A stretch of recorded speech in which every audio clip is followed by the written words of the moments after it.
Pasigenyo, magandang gabi. Ngayon ay nandito tayo sa San Antonio Abad, subdivision sa Barangay Manggahan, kung saan isasagawa ang opisyal na pagbubukas ng mga bagong kabit na LED street lights.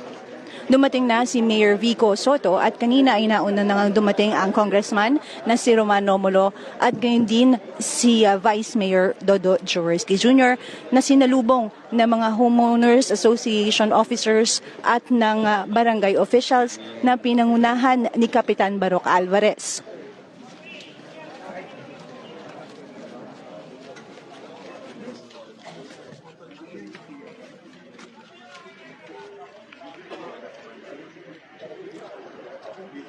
Nabatid na dito sa subdivision na ito ay may 6 na bagong LED street lights na bubuksan. And para ilawan na po natin. So lahat po tayo bibilang na lang 3, 2, 1, Kap. Magandang gabi, Kap. Sa lahat ng mga kagawad ng kasama natin, magandang gabi. Countdown na lang tayo, 3, 2, 1. Ipipress na ni Ma'am. Okay, ha? Pagdating ng 1, ha? Hintayin niyo 1, ha? Okay, sabay-sabay po tayo. 3, 2, 1.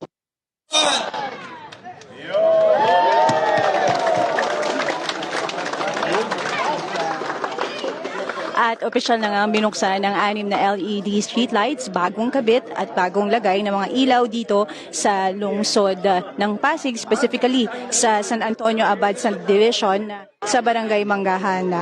Ito ay pangatlo ngayong buwan na ito sa mga Oplan kaayusan na nagkaroon ng opisyal na pag-iilaw o pagbubukas ng ilaw na pinangungunahan ng lokal na pamahalaan sa pamamagitan ng Engineering Office na pinamumunuan ni Engineer Arta Geronimo. Ating makikita ngayon, nagkaroon ng photo opportunity ang mga barangay officials kasama nga si Mayor, Vice Mayor at Congressman Roman, ganun din ang mga Homeowners Association officers. Ang Oplan Kaayusan, gaya ng dati, ay isang patuloy na proyekto ng lokal na pamahalaan kung saan ang mga government officials ay bumababa upang silipin at alamin ang sitwasyon ng mamamayan ng Pasig sa isang partikular na lugar. Kahapon sa Soka ng Alkalde, binanggit niya na nasa mahigit 170 okay sa Pasig na ang naisagawa simula noong Hulyo 2022 hanggang kahapon.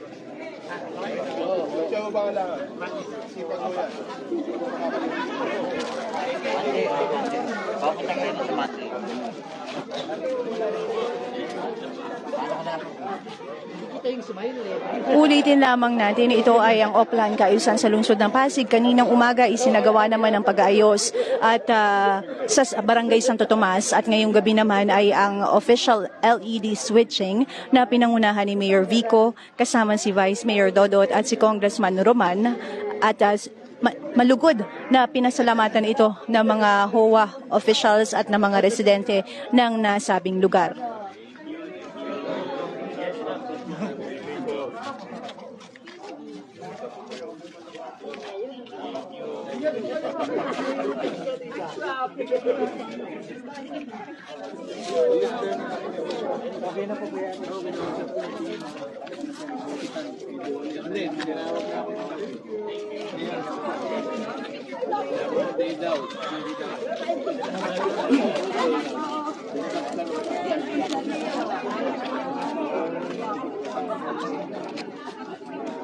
Hindi mawawala ang photo opportunity ng mga residente kasama ang mga government officials at itong okay sa Pasig ay ang pagkakataon na personal na makausap ng mga opisyales ng lungsod ang mga Pasigenyo upang malaman ang kanilang sitwasyon, ang mga issue sa lugar na kailangan aksyonan at gayon din ang kanilang mga pangangailangan gaya nga ng mga ilaw, yung LED na ibinigay ngayon para sa seguridad ng mga residente lalo na sa gabi. Maliban sa LED switching na ginagawa, bahagi ng OK sa Pasig na ginagawa tuwing gabi ay nagkakaroon din ng offline kaayusan sa umaga kung saan inaayos ang mga salasalabit ng wiring, nililinis ang mga kalsada, nagkakaroon ng repainting at nililinis din ang mga baradong kanal.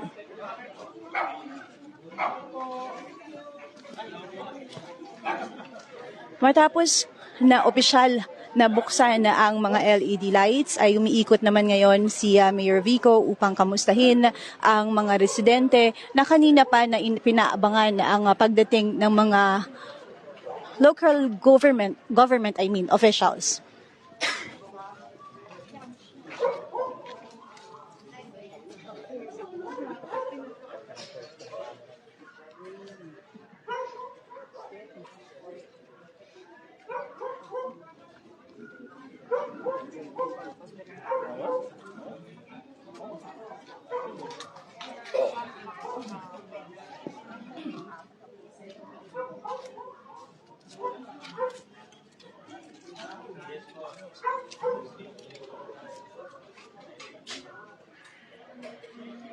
Sa pamamagitan ng Oplan Kaayusan na isang patuloy na proyekto ng lokal na pamahalaan, ito ay ang pagkakataon para sa lokal na pamahalaan na malaman ang kalagayan ng bawat barangay dito sa Pasig City. Malaking bagay ang OK sa Pasig Project dahil sa pamamagitan nito ay nagiging daan upang makagawa ng mga ordinansa o resolusyon ng 11 sangguniang panglungsod.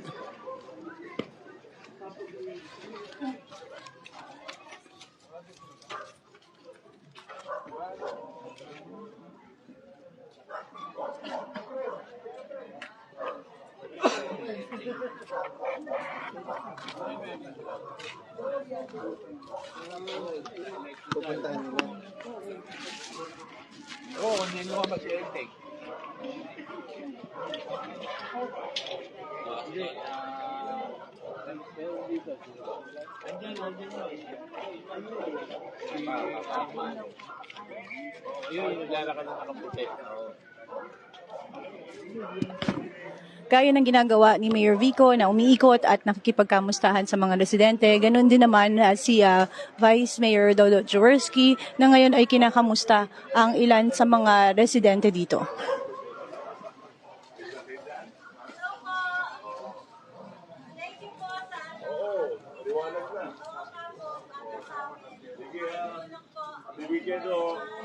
At pinasalamatan ng ilang residente ang Vice Mayor ng Pasig na nagkaroon ng LED switching dito sa kanilang lugar. Sabi ko po, sungay po tayo ni Vice.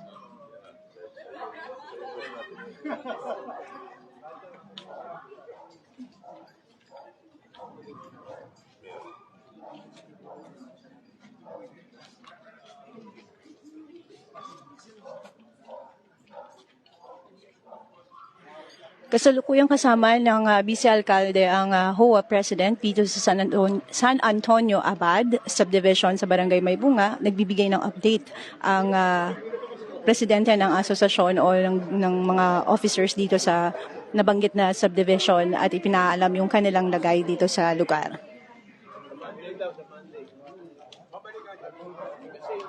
Ating nakita dito na nandito rin si dating kagawad na Boy Raimundo, kasama din ang ilan pang mga kagawad kagaya ni Erwin Alvarez.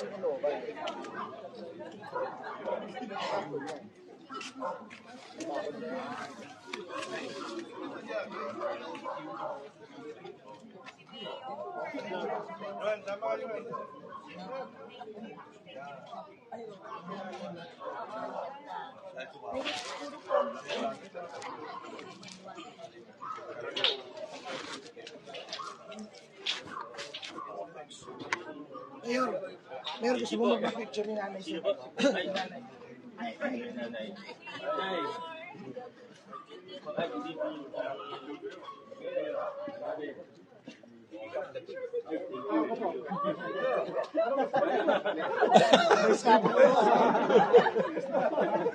At ngayon nga po, mismo ang Vice Alcalde ang kumuha kay Mayor Vico kasama ang ilang residente dito sa San Antonio Abad.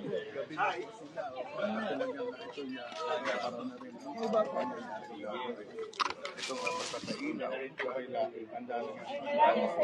sa pag-welcome. Ay, po. Sige. Okay. Thank you. God bless you.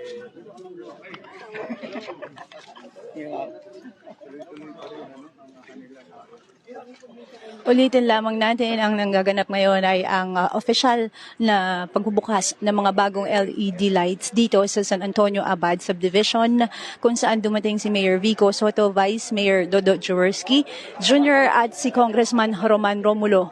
Kanina pa nagbigay ng pasasalamat ang mga residente dito dahil nga sa mga ilaw na magsisilbing liwanag lalo na sa gabi para sa seguridad ng mga residente. Makikita din ang ilang mga residente sa itaas ng kanilang mga bahay na dinudungaw ang pagbisita sa kanila ng mga opisyales.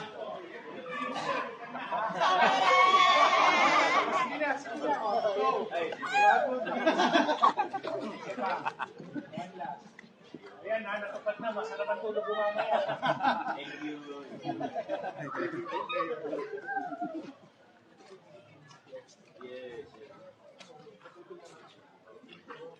Patuloy ang pagbibigay ng impormasyon ng HOA President sa mga opisyales kaugnay sa kanilang sitwasyon dito sa lugar. Muli ang Oplan Kaayusan, isang patuloy na proyekto ng lokal na pamahalaan ay nagiging daan upang malaman ng mga opisyales ng lungsod ang sitwasyon ng ilang mga Pasigueño sa isang partikular na lugar.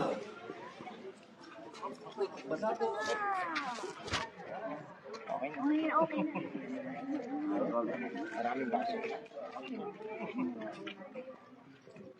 Siga daw, siga.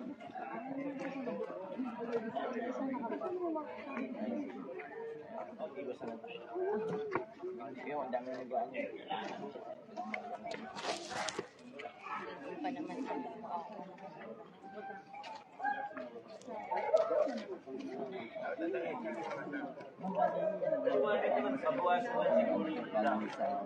Hindi naman madilim.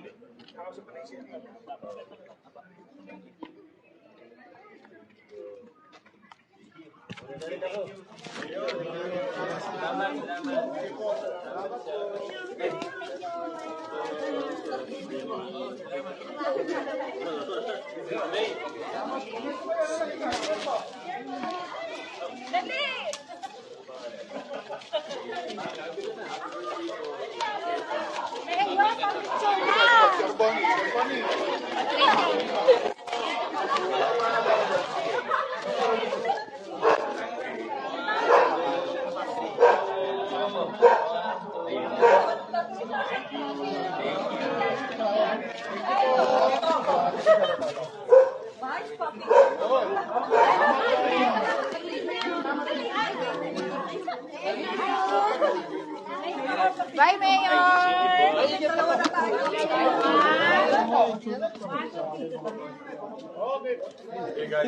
Makikita rin natin ang ilan sa mga kawani ng Bureau of Fire Protection na nandito ngayon sa Oplan Kaayusan, maging ang Bantay Pasig Division, ang TPMO at Action Line, at gayon din ang ilan mula naman sa Pasig Police.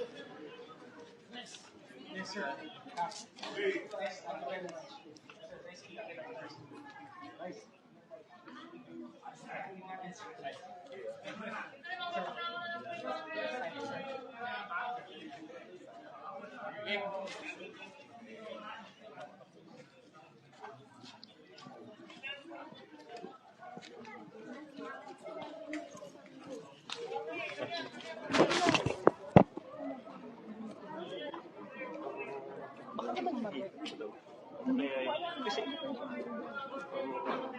sinabi mo na rin ako sa akin. Kasi kung totoo, gusto ko malaman. Kaso ba? Ay, sige po. Salamat.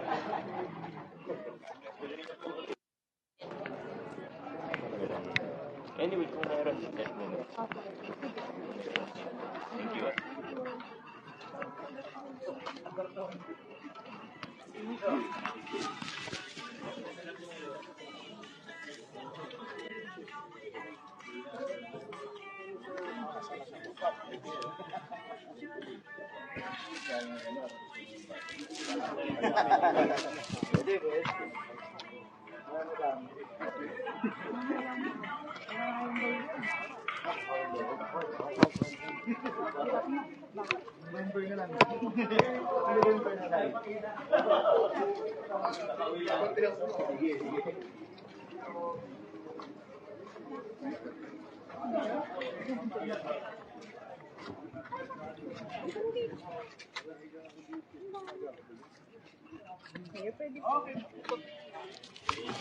At yan nga po ang naging offline kaayusan, particular na yung official LED light switching, yung mga bagong street lights dito sa San Antonio Abad Subdivision sa Barangay May Bunga.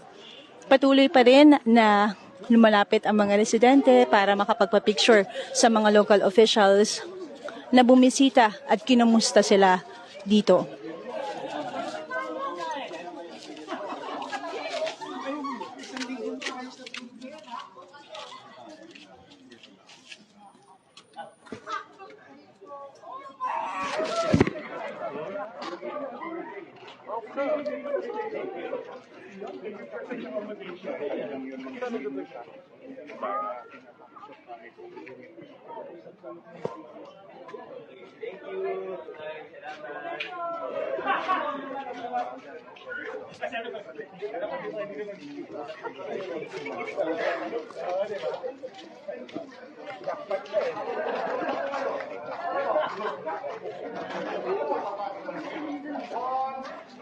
Edit na lang natin. Ibang naman ng sa akin. Hindi naka-solo. Solo ah. Hindi. Sila ka na eh. Sumingit. Picture lang kita. Gusto mo solo. Wala ako na lang. Sige, gusto mo. At atin na pong kakausapin ang presidente ng Homeowners Association. Magandang gabi po. Hi, good evening. Pangalan po nila, sir. I am Mr. Paez. At kamusta naman po yung naging pagbisita ni Mayor Vico at ang mga officials? Actually, second time niya this year, no? The first one was the Oplan, tapos ngayon yung lighting ceremony ng LED along Mulawin and Yacal Street. So, we're very thankful to Mayor Vico. At yung mga residente po ba, ano yung magiging benepisyo para sa kanila itong bagong LED na? Actually, sa amin, it would deter yung mga criminal activities. Although wala naman masyadong nangyayari, but just the same, para maiwasan na. Kasi pag medyo madilim, there would be tendencies na may mga criminal activity that would be going on. Ano? So ngayon, malilesen or totally mawawala. So thank you Mayor Vico. Thank you po. Pakilala na lang po tayo. I am Mr. Aaron Paez, San Antonio Abad Subdivision Homeowners Association President. Good evening. Thank you. Good evening. At yan nga po ang presidente ng Homeowners Association dito sa San Antonio Abad at nagpapasalamat ang kanilang asosasyon at ang mga residente sa malaking tulong nitong mga bagong LED streetlights na inilagay sa kanilang lugar.